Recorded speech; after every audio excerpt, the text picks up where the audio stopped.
The air in our bedroom was thick that night, not from heat, but from silence.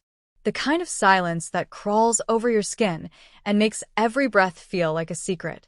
I lay next to Mark, my husband of 7 years, staring up at the slow spin of the ceiling fan. It hummed like a lullaby with no melody, a soft sound that only made the silence louder. Things between us had changed.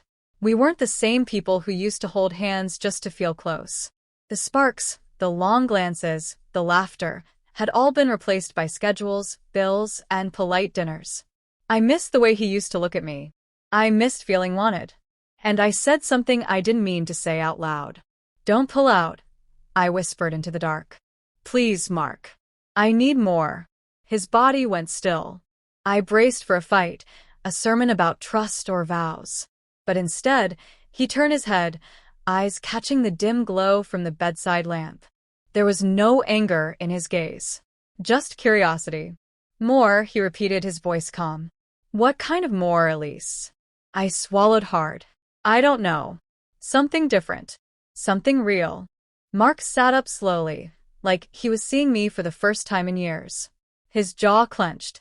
Then, a strange smile crept across his face. It wasn't cruel, but it wasn't kind either. "If I'm not enough," he said, "maybe we should invite someone else in." I thought he was joking. But he wasn't. The suggestion was dangerous, maybe even a little cruel. But instead of pushing it away, my heart skipped. I felt something, fear, thrill, I couldn't tell. "What are you saying?" I asked. "I'm saying," he said, leaning close, "let's break the rules." The next morning, I expected him to brush it off. But he didn't. He was already on his laptop, his face more focused than I'd seen in months. At breakfast, he slid the screen toward me. A website with clean photos of men, perfect smiles, vague profiles, and promises wrapped in whispers. "Pick two," he said, sipping his coffee like it was nothing. "I'll take care of the rest." "Mark, are you serious?" I asked, staring at the screen. "You said you wanted more," he said. "This is more." I should have closed the laptop. But I didn't. Part of me was curious. Part of me wanted to see what would happen if we really did this. I pointed to two profiles. Derek, dark hair, sharp cheekbones, a smirk I couldn't shake. And Malik, tall, quiet, with eyes that looked straight through you.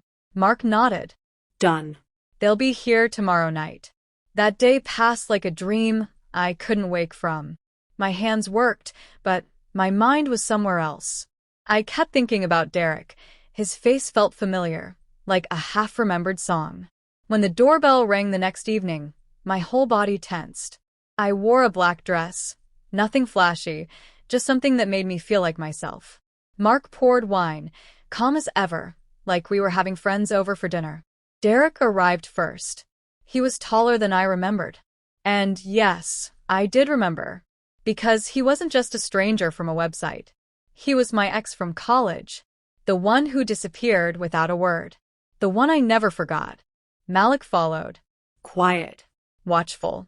He felt like a shadow beside Derek's fire. We all sat in the living room. The conversation was light, awkward. My hands trembled as I picked up my glass. Derek watched me, with that same gaze he used to have. And then, when no one was listening, he leaned in and whispered, "You didn't tell him about us, did you?" My heart stopped. How did he know? Why was he here? Across the room, Mark poured more wine, but his eyes kept flicking to me and Derek. Did he know? Did he invite Derek on purpose? The question spun in my head like smoke. Later, as I stepped out onto the patio with Derek and Malik, the air cooled but the tension didn't. Fairy lights twinkled above us, trying to soften the moment. Malik walked to the edge, staring at the skyline, quiet as always. But Derek stayed close. Too close. "You look good, Elise," he murmured. "Better than I remember." "Stop," I said. "What are you doing here?" He smirked. "Maybe I missed you. Maybe I saw your name and couldn't resist." "You're lying." Before he could answer, Malik turned. "Everything okay over there?" he asked. I nodded quickly. But it wasn't okay. Nothing was. Mark joined us on the patio, his smile stiff. Why don't you two tell Elise more about yourselves? He said. She's curious. The small talk began again, but I wasn't listening. I was watching the way Mark's jaw clenched when Derek touched my hand. Watching Malik's eyes, always alert.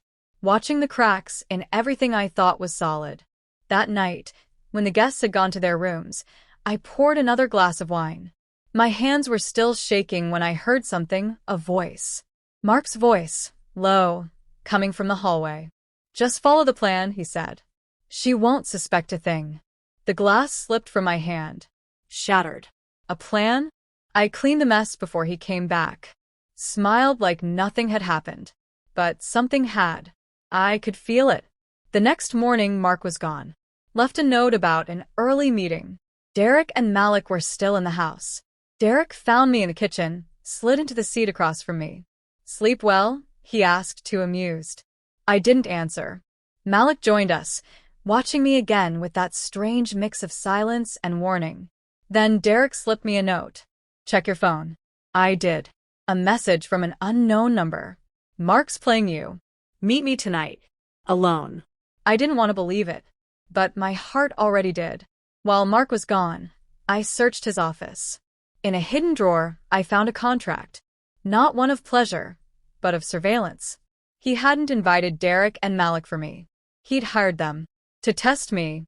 To watch me. That night, I met Derek at a cafe. He was waiting, his face dark. You shouldn't have come, he said. But I'm glad you did. Why are you here? I asked. Mark's in trouble, he said. He owes people money. Dangerous people. They're using you, Elise. If you cross a line with us, they'll use it as proof to blackmail him. My chest tightened. And Malik? He's one of them, Derek said. But he might be trying to protect you. In his own way. I left in a blur. Back home, Malik was waiting.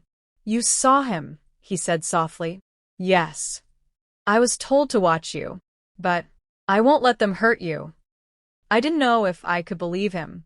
Then I found Mark's note on the counter. Play along or we lose everything. And he was gone. My phone rang. An unknown number. A voice said only 4 words before the line went dead. You're being watched. Run. And that's what I did.